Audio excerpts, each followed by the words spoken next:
नमो अर्हन्ताणं नमो सिद्धाणं नमो आयरीयाणं नमो अध्यायाणं नमो लोये सौवसाहुणम्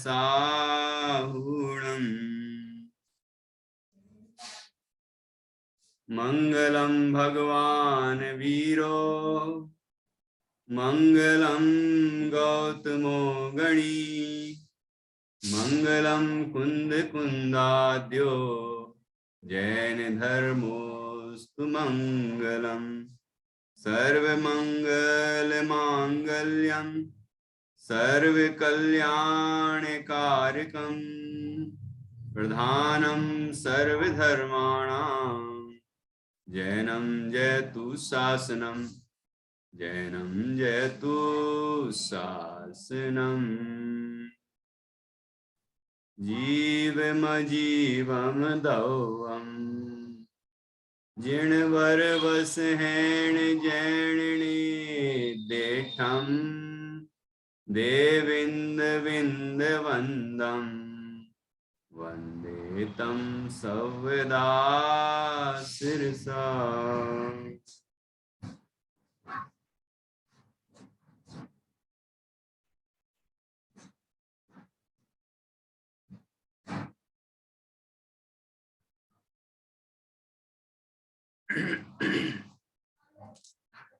आचार्य श्री नेमिचंद सिद्धांति देव द्वारा रचित यह बृहद द्रव्य संग्रह नाम का ग्रंथ है। इसका तीसरा अधिकार चल रहा है, मोक्ष मार्ग अधिकार। इसमें 3 अधिकार हैं। पहला षड द्रव्य पंचास्तिकाय अधिकार और दूसरा सप्त तत्व 9 पदार्थ अधिकार। इन दोनों अधिकारों पर हमने चर्चा कर ली। तीसरा अधिकार चल रहा है जिसका नाम है मोक्ष मार्ग अधिकार। जिन 6 द्रव्य 5 अस्तिकाय 7 तत्व और 9 पदार्थों का स्वरूप हमने 2 अधिकारों से जाना, उसका यथार्थ श्रद्धान वह सम्यक दर्शन है।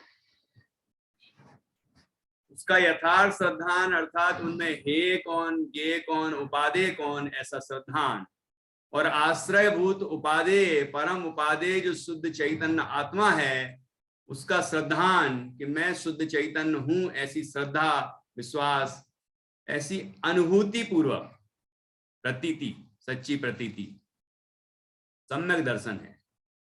और उन्हीं द्रव्य अस्तिकाय तत्व और पदार्थों का ज्ञान और उनमें भी हे उपादेय का ज्ञान और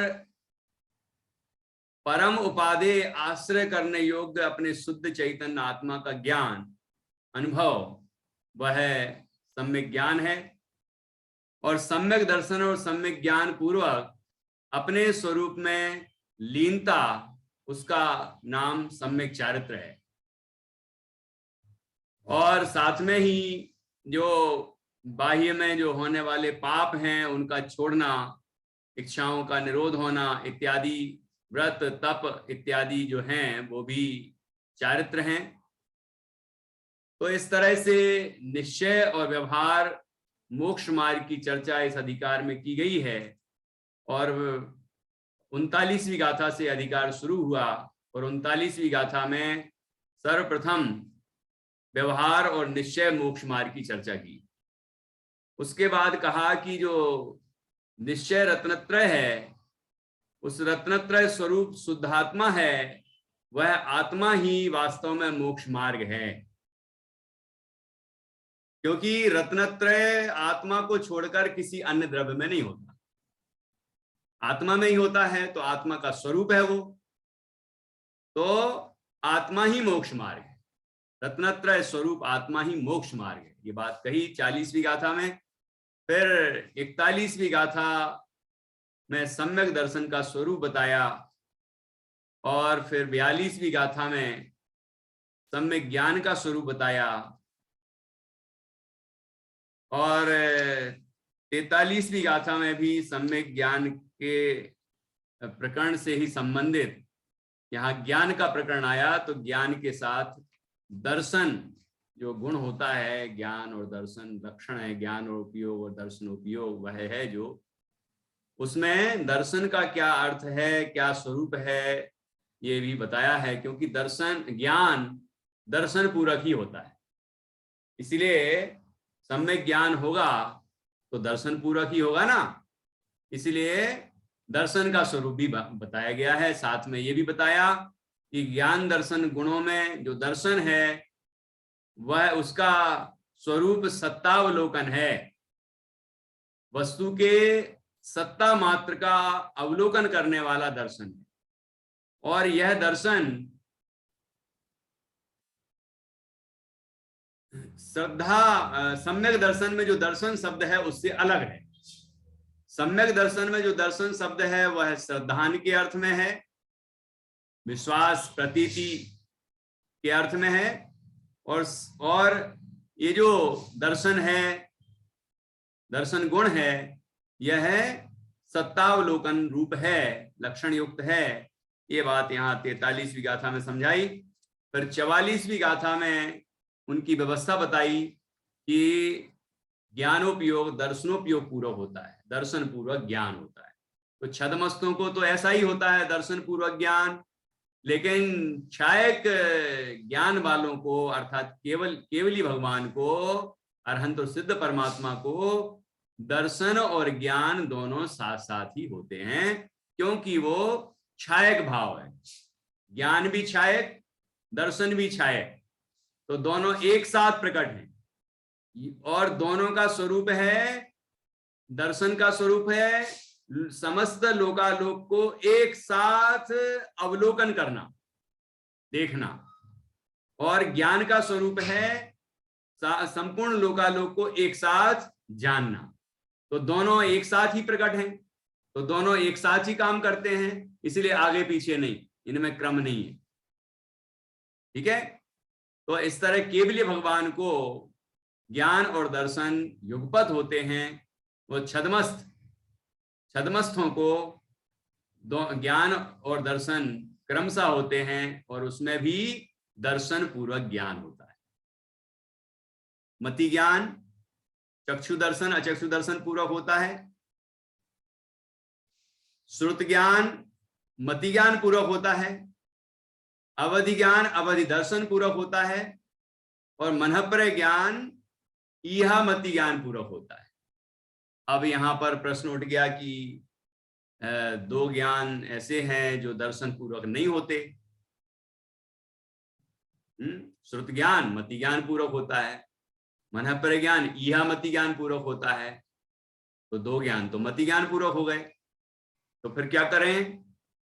आपने तो कहा कि छद्मस्थों को दर्शनोपयोग पूर्वक ज्ञानोपयोग होता है, तो चूंकि मति ज्ञान के पहले दर्शनोपयोग होता है, इसलिए उतने लंबी भेद ना करके और दर्शन और मति ज्ञान को एक करके उपचार से मति ज्ञान को ही दर्शन कह दिया, और कहा श्रुत ज्ञान भी दर्शन पूर्वक होता है। मतलब मति ज्ञान ही उसके लिए दर्शन है, क्योंकि मति ज्ञान दर्शन पूर्वक होता है, दर्शनोपयोग पूर्वक होता है, चक्षु या अचक्षु। इसलिए उपचार से मति ज्ञान को दर्शन कह दिया। कारण में कार्य का उपचार करके, मतलब मति ज्ञान का कारण है दर्शनोपयोग, तो उसमें उसका उपचार करके उसको ही दर्शन कह दिया और दर्शनोपयोग पूर्वक मति ज्ञान कह दिया। तो वहां भी मनःप्रय ज्ञान के संबंध में भी यह मति ज्ञान पूर्वक मनःप्रय ज्ञान होता है, तो यह मति ज्ञान वो भी मति ज्ञान ही हो गया, और मति ज्ञान दर्शनोपयोग पूर्वक होता है। इसलिए उपचार से उस मति ज्ञान को दर्शनोपयोग कह दिया, दर्शन कह दिया, और दर्शन पूर्वक ज्ञान होता है, इस बात की सिद्धि की। ठीक है। इस तरह से ये 44वीं गाथा पूर्ण हुई, जिसमें ये सिद्ध किया छद्मस्थों को, अर्थात जिनके आवरण है, आवरण सहित ज्ञान दर्शन वालों को दर्शनोपयोग पूर्वक ज्ञानोपयोग होता है। तो इसमें पहले गुण स्थान से 12वें गुण स्थान तक के जीव समझना चाहिए। ठीक है, अरहंत और सिद्धों को छोड़कर बाकी सभी जीव दर्शनोपयोग पूर्वक ही ज्ञानोपयोग रूप प्रवर्तन करते हैं, मतलब उनका ज्ञान दर्शन इस तरह क्रम से प्रवर्तित होता है। ठीक है, और केवल ज्ञानियों के युगपद होता है। अब सम्यक दर्शन और सम्यक ज्ञान की चर्चा होने के बाद अब सम्यक चारित्र का स्वरूप कहा जाता है। ठीक है, तो 45वीं गाथा में सम्यक चारित्र का स्वरूप बताया गया है। देखिए, सम्यक दर्शन, सम्यक ज्ञान और सम्यक चारित्र, तीनों का आश्रयभूत तत्व एक ही है, शुद्धात्मा। आत्मा की श्रद्धा सम्यक दर्शन, आत्मा का ज्ञान सम्यक ज्ञान, आत्मा में लीनता सम्यक चारित्र। तो तीनों का आश्रय एक। ठीक है, और तीनों का स्वरूप भी एक सा, मतलब वीतराग रूप। वीतराग की अपेक्षा लक्षण अलग अलग हैं, बता दिए। और तीनों का फल भी आनंद। ठीक है, तो वो भी एक सा हो गया। तो इस तरह से यहां पर तीनों आत्मानुभूति के काल में प्रकट होते हैं, एक साथ ही प्रकट होंगे। ऐसा थोड़ी है कि आत्मानुभूति हुई तो पहले सम्यक दर्शन हुआ, फिर सम्यक ज्ञान हुआ, फिर सम्यक चारित्र होगा। एक साथ ही होता है, ज्ञान दर्शन चारित्र सब सम्यक हो जाते हैं। दर्शन सम्यक होते ही ज्ञान सम्यक और चारित्र भी सम्यक हो जाता है। ये स्वरूप है। तो अब हम यहाँ पर चारित्र की चर्चा प्रारंभ करेंगे। इसके पहले इस संबंध में कोई प्रश्न हो तो आप पूछ सकते हैं। हाँ जी, बोलिए। भैया ये चौथी गाथा में भी आए थे ना, आया था ना ये दर्शनोपयोग के भेद, ये दर्शनोपयोग उपयोग अपू दर्शनाणाम च दर्शनम चतुर्धा। तो ये यही है ना, ये जो अपन वो बात की, इसके ये जो दर्शनोपयोग ज्ञानोपयोग यही वाले है ना, ये दर्शनोपयोग के भेद में चक्षु दर्शन, अचक्षु दर्शन, ओहि दर्शन और केवल दर्शन। बिल्कुल तो ये जैसे दर्शनों, जैसे 1 से 12वें गुण स्थान वाले जीव को दर्शन पूर्वक ज्ञान होता है, और बाकी अनंत सिद्ध को दोनों एक साथ होते हैं। तो ये वही है कि जैसे जो दर्शन हो वो कर्म नहीं होते, दर्शनावरण ज्ञानावरण होते ना कर्म, तो इनका क्षय होने से अनंत दर्शन अनंत ज्ञान प्रकट होता है, क्षय होने। हाँ, इनका क्षय होने पर। तो ये वही है दर्शनोपयोग ज्ञानोपयोग की, वो अलग है, मतलब वही है मतलब जो हमने चौथी, पांचवी और छठवीं गाथा में वहां पढ़ा था, यही तो संगति पहले अध्याय में, वो ज्ञान दर्शन का विशेष स्वरूप यहाँ पर बताया गया है। क्योंकि वहां ज्ञान दर्शन का स्वरूप और भेद तो बताए थे, लेकिन क्रम नहीं बताया था। यहाँ पर क्रम बताया है कि छद्मस्थों को दर्शनोपयोग पूर्वक ज्ञानोपयोग होता है, और छायक जीव हैं जो केवली भगवान हैं, उनको दर्शन उपयोग और ज्ञान उपयोग एक साथ होता है। ठीक है ना। जो ज्ञानावरण कर्म और दर्शनावरण कर्म है वो अलग है। कर्म है, देखो इन्हीं से संबंधित है, लेकिन वो वही ज्ञानावरण कर्म ज्ञान से संबंधित है, दर्शनावरण कर्म दर्शन से संबंधित है। जब ज्ञानावरण कर्म का उदय होता है तो ज्ञान प्रकट नहीं होता, जब वर्ण का उदय होता है तो दर्शन प्रकट नहीं होता, जब ज्ञानावरण का क्षयोपशम होता है तो ज्ञान प्रकट होता है, अनंत ज्ञान का क्षयोपशम होता है तो दर्शन प्रकट होता है, ज्ञानावरण का क्षय होता है तो केवल ज्ञान प्रकट होता है, का पूर्ण विकसित परिणमन होता है, और दर्शनावरण का क्षय होता है तो दर्शन का पूर्ण विकसित परिणमन होता है, केवल दर्शन। हाँ, ठीक है ना। तो इस तरह से इन्हीं ये सब एक दूसरे से संबंधित हैं, और संबंधित होने पर भी अलग अलग हैं। तो जो चर्चा हमने चौथी, पांचवी और छठवीं गाथा में की थी, ज्ञानोपयोग दर्शनोपयोग की, वही यहाँ है। ज्ञान चेतना, दर्शन चेतना, ज्ञानोपयोग दर्शनोपयोग, है ना।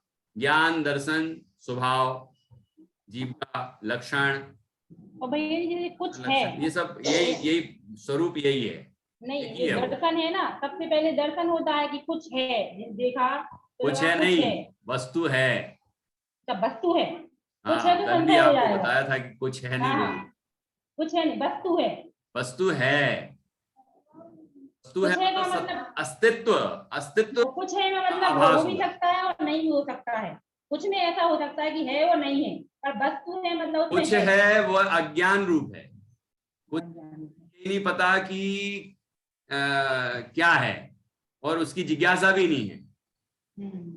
वहां तो वो अज्ञान रूप है, अनद्वसाय कहा है या विमोह कहा है उसको, वो तो अज्ञान के रूप है। सम्यक ज्ञान, अच्छा, लेकिन इसमें किताब में लिखा है कि विशेष ज्ञान से पहले सत्ता अवलोकन मात्र को कुछ है इतने जानने को दर्शन कहते हैं। कुछ है की जगह पर वस्तु है। अच्छा, वस्तु। वहां कुछ है का भाव ये हुआ कि वस्तु है, मतलब सत्ता है, अस्तित्व है। कुछ है का मतलब वो जो अनद्वसाय वाला कुछ है, जैसे कोई चल रहा है और उसके पैर में कुछ कंकड़ वगैरह गड़ा या कांटा गड़ा या कांच गड़ा, क्या गड़ा पता नहीं, कुछ है और आगे बढ़ता गया, उसको जानने की जिज्ञासा ही नहीं हुई। उसको जिज्ञासा नहीं है, इसमें दर्शन में उसको जिज्ञासा होती है कि ये क्या है, ये जरूरी है क्या। जैसे दर्शन हुआ कि देखा वस्तु है, तो फिर उस जीव को ये भी हुआ कि जिज्ञासा भी होगी आगे कि ये क्या है।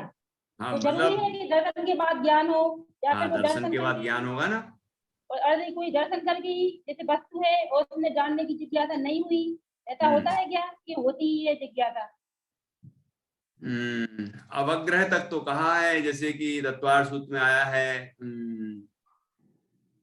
व्यंजनस्यावग्रह न क्रियाभ्याम, इस तरह वहां सूत्र हैं। भैया जी हमें तो मतलब वो तत्वार्थ पढ़ती हूँ, इसमें हाँ मोबाइल में से भी मतलब सुन के थोड़ा सीख लिया मैंने पढ़ना, पर उसका उतना अर्थ नहीं पता अभी, अब आपसे पढ़ूंगी। हाँ हाँ, ठीक है ठीक। अपने YouTube पर तो हो गया है, अच्छा, हाँ। मतलब दूसरी क्लास ली थी एक, तो उसमें हो चुका है, चैनल पे आप पढ़ सकती हैं, पूरी रिकॉर्ड है, डिटेल में। फिर एक बार जब पूरी डिटेल हो गई तो रिवीजन किया उसका, तो संक्षेप हो गया, पक्का पक्का करते गए। लास्ट में तीसरा राउंड चला तो उसमें केवल उच्चारण शुद्ध किया है। तो इस तरह से वो हेडिंग दिख जाएगी। तो बाकी अब देखते हैं, अपनी कॉमन जो अपनी कक्षा है उसमें भी विचार करेंगे आगे, ठीक है। तो दर्शन पूर्वक ज्ञान होता है, मतलब जिसका सामान्य अवलोकन हुआ तो उसका फिर उसके बाद अवग्रह होता है, अवग्रह के बाद क्रिया होता है ना, होता है, फिर धारणा होता है, ऐसा क्रम है। तो कभी अवग्रह होके ही ज्ञान बदल सकता है, मतलब कोई विषय बदल जाए, ऐसा हो सकता है। तो इस तरह की चर्चा भी तत्वार सूत्र में आई है। चलिए, तो अभी अपन यहाँ 45वीं गाथा पर चर्चा शुरू करते हैं। इसमें सम्यक चारित्र का स्वरूप बताया गया है।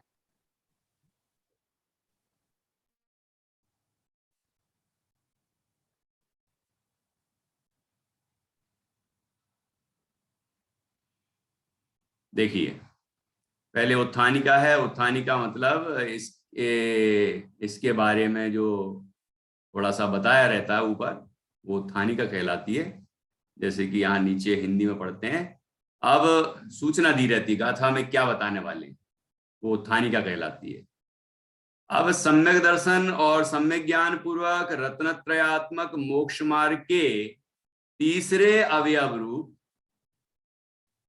और शुद्धात्मा के अनुभव रूप, शुद्धोपयोग रूप लक्षण वाले वीतराग चारित्र के परंपरा से साधक ऐसे सराग चारित्र का प्रतिपादन करते हैं। क्या स्पष्ट हुआ कि सम्यक दर्शन और सम्यक ज्ञान की चर्चा तो हो गई। अब रत्नत्रय आत्मक मोक्ष मार्ग है, 3 है रत्न इसमें, तो तीसरा अवयव, अवयव मतलब तीसरा अंश, तीसरा भेद। अब तीसरे भेद की चर्चा करते हैं, वो है सम्यक चारित्र। उसके लिए लिखा कि तीसरा अवयव है, एक बात। दूसरी बात, स्वशुद्धात्मा के अनुभव रूप शुद्धोपयोग रूप लक्षण वाले, मतलब इसमें भी स्वशुद्धात्मा का अनुभव है। ये अनुभव में, आत्मानुभूति में सम्यक दर्शन, सम्यक ज्ञान, सम्यक चारित्र तीनों आ जाते हैं। ठीक है, तो स्वशुद्धात्मा के अनुभव रूप शुद्धोपयोग रूप लक्षण वाले, जिसका लक्षण शुद्धोपयोग है, और वह स्वशुद्धात्मा के अनुभव से उत्पन्न होता है शुद्धोपयोग। वीतराग चारित्र, वो वीतराग चारित्र रूप है। अब ऐसे वीतराग चारित्र, जो वीतराग चारित्र शुद्धोपयोग रूप है, जो स्वशुद्धात्मा के अनुभव रूप है, ठीक है, उसके लिए जो परंपरा से साधक है, परंपरा निमित्त है। अपन ने पहले भी चर्चा की है परंपरा से साधक का क्या अर्थ है। जैसे अपन एक सीढ़ी के बाद दूसरी सीढ़ी पर जाते हैं, फिर तीसरी पर जाते हैं, तो पिछली सीढ़ी छूटती जाती है। ये अभाव रूप परंपरा है। तो आगे वीतरागता धीरे धीरे बढ़ती जाती है और राग सराग अवस्था धीरे धीरे घटती जाती है, तभी मोक्ष मार्ग में आगे बढ़ता जाता है जीव। और जब पूर्ण शुद्धोपयोग हो जाता है तो केवल ज्ञान प्रकट हो जाता है, मोह का पूरा क्षय हो जाता है, फिर केवल ज्ञान, केवल दर्शन, छायक वीर, है ना, और अनंत सुख प्रकट हो जाता है, अरहंत अवस्था प्रकट हो जाती है। तो इस वीतराग चारित्र के परंपरा से साधक ऐसे सराग चारित्र का प्रतिपादन करते हैं। सराग चारित्र, इस चारित्र को राग के साथ देखना, या जो चारित्रवंत के राग पाया जाता है, व्रत शील संयम आदि रूप, उसको व्यवहार से मोक्ष मार्ग कहते हैं। तो उसी व्यवहार मोक्ष मार्ग को यहाँ सराग चारित्र कहते हैं, जो राग सहित है, शुभ राग है ना, उसमें शुभ राग रूप है वो, है ना। इसीलिए अब यहाँ देखो, यहाँ फुटनोट में ये इसका अर्थ लिखा है। सराग चारित्र में अवशेष राग का क्रम से अभाव होने पर वीतराग चारित्र प्रकट होता है। अतः सराग चारित्र को परंपरा से वीतराग चारित्र का साधक व्यवहार नय से कहा जाता है। निश्चय नय से साधक वीतराग चारित्र पूर्व में पहले जो शुद्धि थी वही है। ठीक है, तो निश्चय से तो साधक उत्तरोत्तर जो शुद्धि हो रही है, वो शुद्धि ही अगली शुद्धि का साधक है, निमित्त मतलब कारण है। ठीक है, पूर्व पर्याय का व्यय और अगली पर्याय का उत्पाद होता है। तो वहां शुद्ध की परंपरा चल रही है, और व्यवहार से कहेंगे अशुद्धि का अभाव होने पर शुद्धि प्रकट हो रही है। जितनी जितनी अशुद्धि कम हो रही है, उतनी उतनी शुद्धि बढ़ती जा रही है, ऐसा। और जो व्रतशील संयमादि रूप परिणाम हैं और जो क्रियाएं हैं, वो निश्चय चारित्र के लिए, वीतराग चारित्र के लिए निमित्त रूप होती हैं, और इसीलिए उसे साधक कहा जाता है। निश्चय का साधक व्यवहार को कहा जाता है। तो ऐसे स्वरूप को बताने वाली ये 45वीं गाथा है, हम पढ़ेंगे। असुहादो विनिवित्ति, असुहादो विनिवित्ति, सुहे पवित्तीय, सुहे पवित्तीय जान चारितम। ध्यान से सुनना, जान्या। असुहादो विनिवित्ति, सुहे पवित्तीय जान चारितम। संस्कृत में चारित्र होता है, ये चारित्र है, चारित्र आदता और ता, चारितम वद समिधि गुत्तिरूवम, वद समिधि गुत्तिरूवम। रू बड़ा ऊ है, देखो जैसे बड़ा ऊ की मात्रा लगाते हैं हम, उस तरह से जहां मात्रा लगती है वो सर्कल बना के ऐसा गोल गोल करके तो बड़ा ऊ होता है। और ऐसी सीधी लगा दे मात्रा तो बिना गोल गोल किए तो वो छोटा ऊ होता है, यहाँ रू में लगता है जो। और अपन छोटा ऊ की मात्रा अन्य जो अक्षरों में लगाते हैं, जैसे व्यवहार, णयादु, यहाँ दू लगा है ना, तो ऐसे ही लगाते हैं दूसरे अक्षरों में। गुप्ती में भी लगा है। वद समिति गुत्तिरूपम भवहारणयादु जिण भणियम, भवहारणयादु, भवहारणयादु जिण भणियम, वद समिति गुत्तिरूपम भवहारणयादु जिण भणियम, असुहादो विनिवित्ति तुहे पवित्तीय जान चारितम, वद समिति गुत्तिरूपम भवहारणयादु जिण भणियम। प्रतिष्ठा पढ़ के बताओ जरा। असुहादो विनिवित्ति सोहे पवित्तीय जान चारितम, बद समिति गुप्तिरूपम भवहारणयादु जिण भणियम। गुत्ती है। जिणा लिखा है कि जिण? जिण। जिण भणियम। हाँ बढ़िया, अच्छा पढ़ा। अब देखते हैं ये नित्या और जानना कैसे पढ़ते हैं।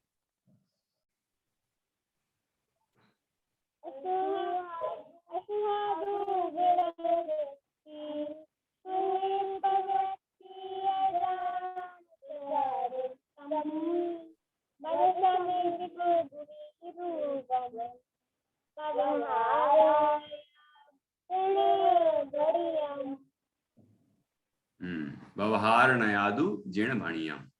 ठीक है, चलिए। कोई गलती की क्या इनने पढ़ने में? नहीं की ना? बहुत अच्छा। तो इस तरह ये बच्चों ने भी बहुत अच्छा पढ़ा। अब अपन इसका अर्थ करेंगे। देखो, असुहादो विनिवित्ति। असुहादो, देखो सुह, हमने पिछले अधिकार की आखिरी गाथा 38वीं गाथा पढ़ी थी, उसमें सुह असुह शब्द आया था। सुह असुह आया था कि नहीं? तो सुह का अर्थ क्या बताया था? हाँ बताओ, जानने बता रही है। देखो क्या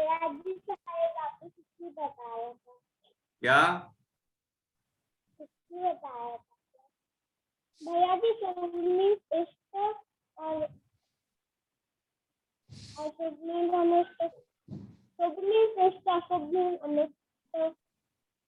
हाँ, तो अकेला शब्द का अर्थ बताओ ना, पूरी गाथा का अर्थ नहीं बताना है। सुह का अर्थ क्या बताया था? शुभ।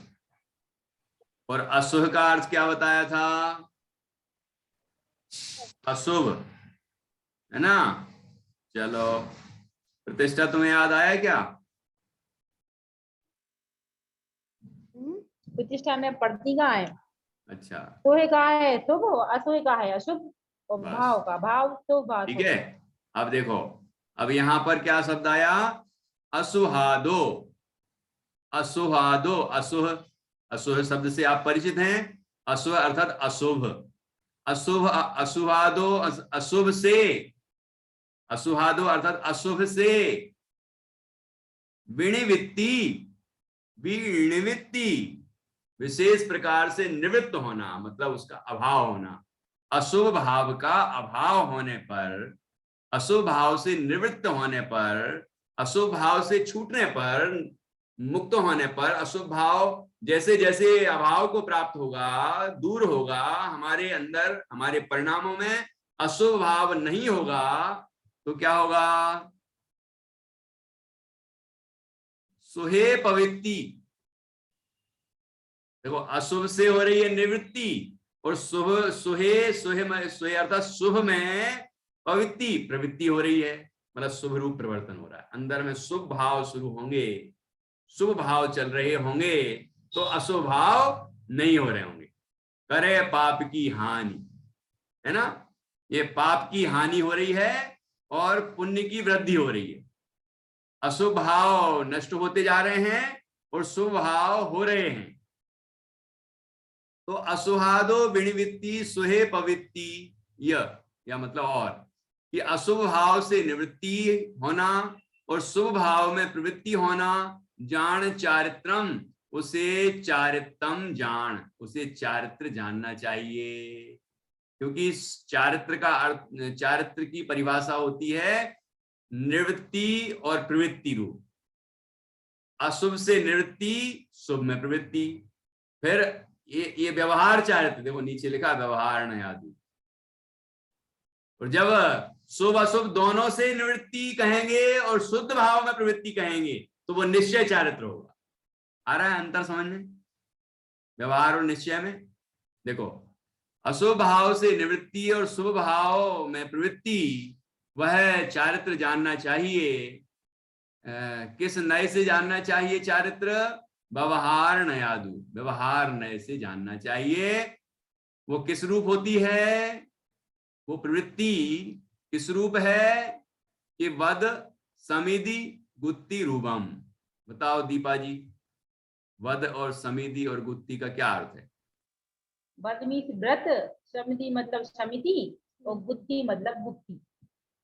हाँ ठीक है, तो ये शब्द आ चुके हैं। व्रत, 5 व्रत, अहिंसा, सत्य, अचौर्य, ब्रह्मचर्य, अपरिग्रह, है ना। 5 पापों से निवृत्ति रूप होता है ये। और समिधि, तो 5 पापों से निवृत्ति हो रही है और अहिंसा आदि रूप प्रवृत्ति हो रही है। तो अहिंसा आदि भाव शुभ भाव हुए, ठीक। तो वद समिधि, समिधि में समिति, समितियां कितनी होती हैं? वो भी 5 होती हैं। रश्मि बताओ कौन सी 5 होती हैं समिति? ईर्ष्या, भाषा, ऐषणा, आदान निक्षेपण और प्रतिष्ठापन। बहुत अच्छा। ईर्ष्या समिति, भाषा समिति, ऐषणा समिति, प्रतिष्ठापन समिति, ईर्ष्या, भाषा, ऐषणा, आदान निक्षेपण समिति और प्रतिष्ठापन समिति। तो ये 5 समितियां होती हैं जो हमारे वचन और काय की प्रवृत्तियों को सीमित करती है, ठीक है। तो ऐसी ये भी पाप से निवृत्ति रूप हैं, अशुभ भावों से निवृत्ति रूप हैं समितियां, ठीक है। ईर्ष्या समिति से चलेंगे तो अनाप शनाप तरीके से चलने पर, असावधानी से चलने पर जो जीव हिंसा होती है ना, उससे हम बचेंगे। ईर्ष्या समिति से चलेंगे तो ऐसे ही सभी में लगाना चाहिए। ऐषणा समिति, शुद्ध भोजन करेंगे, नियमित भोजन करेंगे, हैं, तो अशुद्ध और अनियमित भोजन करने का जो पाप है उससे बच जाएंगे। ऐसे ही भाषा समिति, हित मित प्रिय वचन बोलेंगे तो अहित अप्रिय कटु वचन नहीं बोलेंगे, तो असत्य वचन नहीं बोलेंगे। तो इस तरह से ये भाषा समिति हो गई। आदान निक्षेपण, हम कोई भी वस्तु को उठाएंगे रखेंगे तो पूरी सावधानी से उठाएंगे रखेंगे, जिसमें जीव हिंसा ना हो, उसको परिमार्जित करके, जैसे मुनराज के ही ये विशेष होते हैं सब चीजें, तो वो करते हैं तो पाप से बचते हैं, है ना। प्रतिष्ठापन समिति, मलमूत्र आदि का क्षेपण ऐसे स्थान में करेंगे जहां की जीवों की हिंसा ना हो, उसको उस स्थान को परिमार्जित करके, ठीक है, उस पर क्षेपण करेंगे जिससे जीवों की हिंसा ना हो। तो हिंसा से निवृत्ति हुई और अहिंसक प्रवृत्ति हुई, तो अशुभ से निवृत्ति हुई, शुभ में प्रवृत्ति हुई। तो यहां लिखा, जैसे कि परिभाषा दी ऊपर, अशुभ भावों से निवृत्ति और शुभ भाव में प्रवृत्ति, उसे चारित्र जानना चाहिए। वो कौन सा चारित्र जानना चाहिए? कि व्यवहार नय से चारित्र जानना चाहिए। तो कौन सा चारित्र कहलाता है? व्यवहार नय से चारित्र कहते हैं जिसको सराग चारित्र, जो यहाँ ऊपर उत्थानिका में बताया। और वो किस रूप होता है? व्रत समिति गुप्ति रूप होता है। गुप्ति, मनोगुप्ति, वचन गुप्ति, काय गुप्ति। मन वचन काय की व्यर्थ चेष्टाएं नहीं करना, अशुभ रूप चेष्टाएं नहीं करना, ठीक है, तो वो व्यवहार से गुप्ति कहलाती है। तो ऐसे ये व्रत समिति गुप्ति का व्यवहार स्वरूप है यहाँ पर। और हमने पहले जो 35वीं गाथा में पढ़ा था तो वहां पर उसका निश्चय स्वरूप भी टीका में बताया गया था। तो निश्चय और व्यवहार रूप दोनों रूप से हमने व्रत, समिति, गुप्ती, फिर आगे भी आया था धर्म, अनुप्रेक्षा, परिसर्जय और चारित्र, सबकी चर्चा आई थी। तो वो हमने वहां पर पढ़ा था। और हाँ 35वीं गाथा है, ठीक है। तो इसमें से अभी व्रत, समिति और गुप्ती, बस ये 3 लिए गए हैं। इस रूप चारित्र होता है, व्यवहार नय से चारित्र कहलाता है। किसने बताया है हमें कि जिण भणियम, जिनेन्द्र भगवान ने कहा है।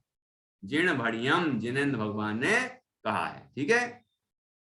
असुहादो विणिवित्ति सुहे पवित्तीय जान चारितम वद समिधि गुत्ति रूपम भवहारणयादु जिण भणियम।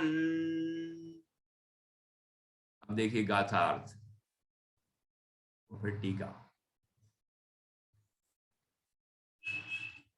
अशुभ कार्य की निवृत्ति और शुभ कार्य में प्रवृत्ति, उसे व्यवहार चारित्र जानो। व्रत, समिति, गुप्ति रूप ऐसा वह चारित्र व्यवहार नय से जिनेन्द्र देव ने कहा है, ठीक है। अब सुनना, अभी जितना बताया है वो उसको यहाँ पर समझाया गया है, तो ध्यान से सुने, आपको जरूर समझ में आ जाएगा। सरल है, पहले भी हम इनकी चर्चा कर चुके हैं। देखिए टीका। इसी सराग चारित्र के एक देश अवयव रूप देश चारित्र का प्रथम कथन करते हैं। पहले देश चारित्र बताया, फिर सकल चारित्र बताया। तो देश चारित्र की चर्चा हमने कहाँ की है? 6 ढाला में चौथी ढाल है ना, 10वें छंद से वहां पर हमने चर्चा की थी। तो देश चारित्र में 5 अणुव्रत, 3 गुणव्रत और 4 शिक्षाव्रत, इनकी चर्चा की थी। और उसी के अंदर ये 11 प्रतिमाएं भी आती हैं, ठीक है। वह इस प्रकार है। मिथ्यात्वादी 7 प्रकृतियों के उपसम, क्षयोपसम अथवा क्षय होने पर, अथवा अध्यात्म भाषा से निजात्माभिमुख परिणाम होने पर, शुद्धात्म भावना से उत्पन्न निर्विकार वास्तविक सुखामृत को उपादेय करके संसार शरीर भोगों में जो हे बुद्धि युक्त संसार से सम्यक दर्शन से शुद्ध है, वह चतुर्थ गुणस्थानवर्ती व्रत रहित दार्शनिक कहलाता है। जो अप्रत्यख्यानवर्ण नामक द्वितीय कसाय का क्षयोपसम होने पर पृथ्वी आदि पृथ्वी, जल, अग्नि, वायु और वनस्पति रूप 5 स्थावरों के वध में प्रवृत्त होने पर भी यथाशक्ति त्रस के वध से निवृत्त होता है, वह पंचम गुणस्थानवर्ती श्रावक कहलाता है। उस श्रावक के 11 भेद कहे जाते हैं। तो यहाँ पर 11 प्रतिमाओं का स्वरूप भी बताया गया है। दर्शन प्रतिमा, व्रत प्रतिमा, सामायिक प्रतिमा, रोसद प्रतिमा, है ना। तो इस तरह से सभी प्रतिमाएं, सचित त्याग प्रतिमा, ब्रह्मचर्य प्रतिमा, और इसके बाद फिर आरंभ त्याग प्रतिमा, परिग्रह त्याग प्रतिमा, फिर इसके बाद उद्दिष्ट त्याग प्रतिमा, ये 11 प्रतिमाएं यहाँ पर बताई गई ये व्रत के अंदर। और फिर इसके बाद देश चारित्र के कथन के बाद फिर सकल चारित्र का स्वरूप बताया। और आगे ये गाथा यहाँ पूर्ण होती है। तो